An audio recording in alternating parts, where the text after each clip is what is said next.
Welcome to the Marshall Center Conversations Podcast.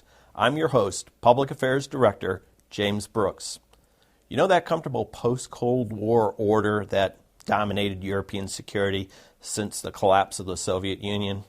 Well, it's been challenged by new dynamics in what NATO and the European call the Eastern Flank, the eastern part of Europe. Russia's aggression in Ukraine, concerns among their neighbors and NATO allies, and Russia's newly published national security strategy that identifies NATO as a threat are pretty much all the elements of that changing dynamic.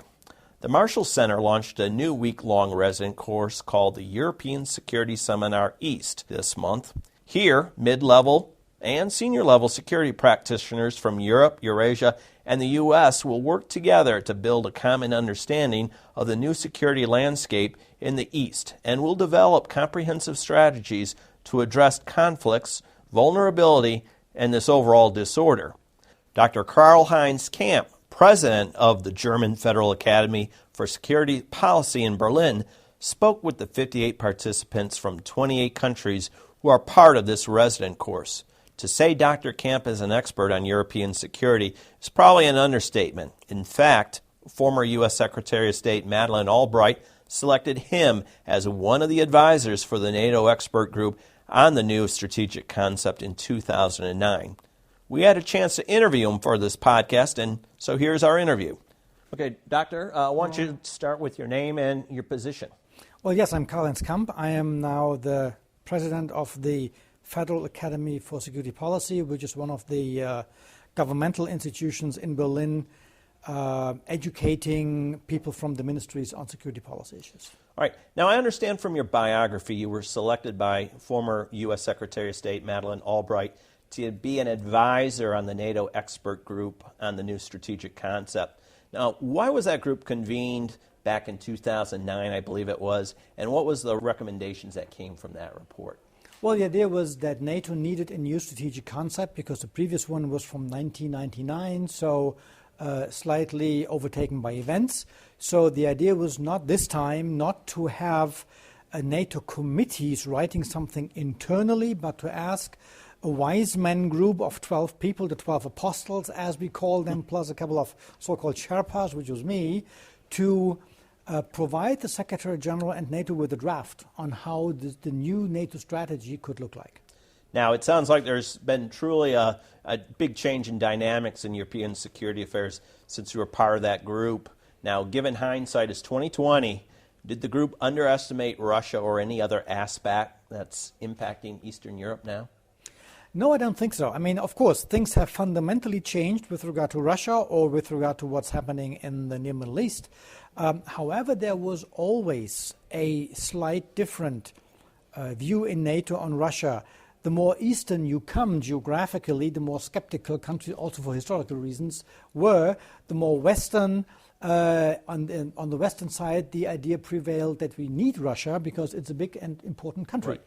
So I think the strategic concept which came out of this report strikes the balance in its core functions of what NATO has to do, and they are still valid. So the report card is not that bad. So it's still a valid report then?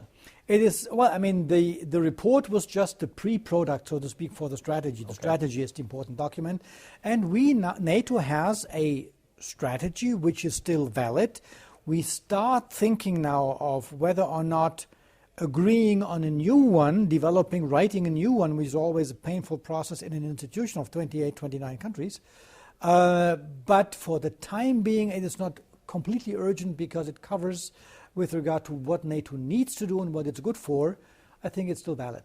Okay. Now, shifting gears a little bit. Now, you mentioned during your lecture to our participants in the European Security Seminar East resident course that the European security situation in 2014 was similar to the situation in the United States after the 9/11 attacks. Now, can you explain what you mean by that, and why are these two situations similar? Well, I'm not saying that the situations are similar. Of course, 9/11 was much more dramatic. My point is that the consequences stemming out of both situations, the need for change, the magnitude of changes we have to do in how we deal with security, they are comparable. which means after 9/11 we changed, we means the Euro-Atlantic community changed the way how it did security and against whom it provided security. Against terrorists, non-state actors, destabilization, God knows what. And now we are back to a pretty clearly defined threat or challenge or danger posed by by a newly aggressive Russia. Right, and speaking from many of the folks that were within the Department of Defense and in the intelligence organizations after 9/11, we had to rediscover new ways to work together. And I assume that's pretty much the situation now in Eastern Europe? Well, I think working together worked quite well also after 9/11. The fundamental difference is that defense after 9/11 was directed far beyond our borders. Threats coming far beyond our borders. Afghanistan is pretty much far away from Europe. Now we are back to territorial defense. We are defending our own territories again. And this is a fundamental change with regard to requirements, what you need to do this. Okay, so what's the current state of play in European security now, especially with regards to the European eastern flank that these students are studying? Well, we have actually three challenges. The first one is how to make sure that we can defend the East, or how can we provide security reassurance to our Eastern allies by demonstrating that we are willing and capable to defend them, or to deter any potential aggressor. Second, we have to provide the same level of reassurance to our southern NATO allies who have concerns with regard to threats from the south. Destabilization, terrorism, refugees, Islamists, and so on. And thirdly, we do not have the luxury to focus only on these two issues, but since we have Asia, something which is not on our screen yet, but we have developments also there which might affect us as well, which means at the end of the day, we means NATO will have to keep the 360-degree view of security policy worldwide. Okay. Now, the Marshall Center operates under a very unique German-American partnership. Do you see common ground between Germany and the United States in addressing these security issues? I know some of our individual nation perspectives might be different, but is there common ground out there? Well, I think the basics still remain that, of course, not only Germany but NATO entirely cannot do without the overarching military and political power of the US, which I think is going to stay regardless of the talks we have about decline and so on. On the other hand, vice versa, the profit of the US of alliances, NATO and others, is to have influence. Because weapons alone do not constitute a superpower status. See it with Russia. They have thousands of nuclear weapons. They are by far not a superpower. Superpower you become by having influence, political influence, military influence, and this is what you have through alliances. So, and particularly in environments where security cannot provide it by one country alone anymore, even if it's as powerful as the US, allies provide help and they provide legitimacy for what you are doing. So that's why I think we are mutually indispensable. Great. Now, participants in this week-long resident course will be proposing recommendations for making a more secure Eastern Europe, and those recommendations are going to be presented at the Munich Security Conference next month. Do you have any expectations of what might come from this group of students or what they might propose? Well, what I hope they propose is two things in which we have a shortcoming. We means, once again, NATO. One shortcoming is we have to develop a strategy how to deal with Russia. Just to define it as an opponent is not enough, because even if it is, we need it for a host of issues where Russia, because it's a member of the UN Security Council, it is a geographically large power, it has influence, so we need it vis-a-vis Iran, we need it in the Middle East, we need it in the high north, in the Arctic. So how do we find a gap? How do we find a bridge between these requirements of defending against Russia and cooperating with Russia? And the other hope I have, or the other area where we could need help, is developing ideas on how we can administer the existing conflict. We have to administer the conflict with Russia. We have to define ways, procedures, strategies, agreements to avoid misperceptions, to avoid irrational action which might get us somewhere where we both do not want to be. Right now, you've obviously mentioned Russia quite a bit. It's in the headlines. It's obviously the big, large white elephant in the room, and it certainly has the attention of all the European countries and NATO in particular. Are there any other factors out there that demand attention when planning these strategies? Well, actually, Russia is the big elephant in the room because this is the topic of this week-long seminar.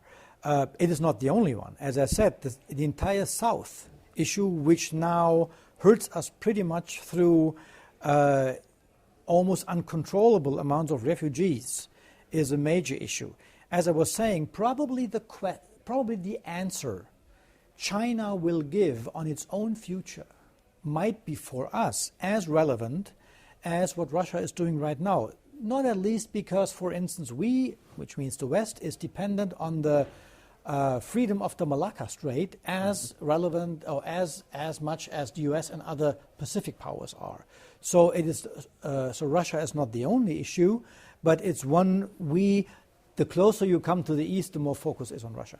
Okay, so how can courses like this European Security Seminar East contribute to a more secure environment in Europe? Well, I think it's always helpful, something we are lacking, to have the view of those, and I say this as a NATO guy, who are not in NATO, because we have our own rationality, our own perspectives, just to understand, not at least to understand how Russia itself sees its situation, is helpful. I mean, Moscow is not completely stupid. They have their own rationality, they have their own way of reasoning, and if we want to diffuse crises, we have to have as many perspectives of local actors around, and this is why courses like these are particularly helpful. Now, where do you see Europe in 10 years? I know you told the students you didn't want to, guess any further than 10 years, so I'll use 10 years. Where do you see Europe in 10 years? Next question. No, where do I see Europe in 10 years? I mean, is it going to be a better situation? Are we on an upswing, or? I think we are.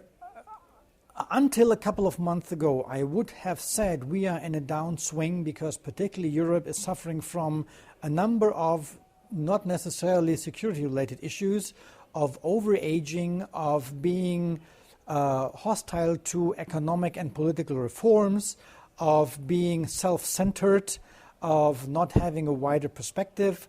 This has changed significantly, not at least by force, through the problems we have. So if Europe manages, and particularly the EU manages to keep its coherence, which is a big question mark, then in 10 years I see us much better than I see us now, and I see us definitely much better than I see Russia in 10 years, because these guys are certainly on a slippery slope downwards. Now, is there any other question that I haven't asked you that you think it's really important to mention about European security? Actually, you covered from Plato to NATO everything, so no, it's not. Well, listen, I'd like to thank you for taking the time and sharing some of your thoughts today. Again, the class is going to be producing a paper or some recommendations for the Munich Security Conference. Happy to see you in Munich then. Hopefully you'll see some of your inspirations or words of wisdom in that paper. I would appreciate it. Thank you so much. Thank you. That was our interview with Dr. Karl-Heinz Kamp, the president of the German Federal Academy for Security Policy in Berlin. He spoke to our European Security Seminar East resident course earlier today. For more information on George C. Marshall European Center courses, visit our website at www.marshallcenter.org.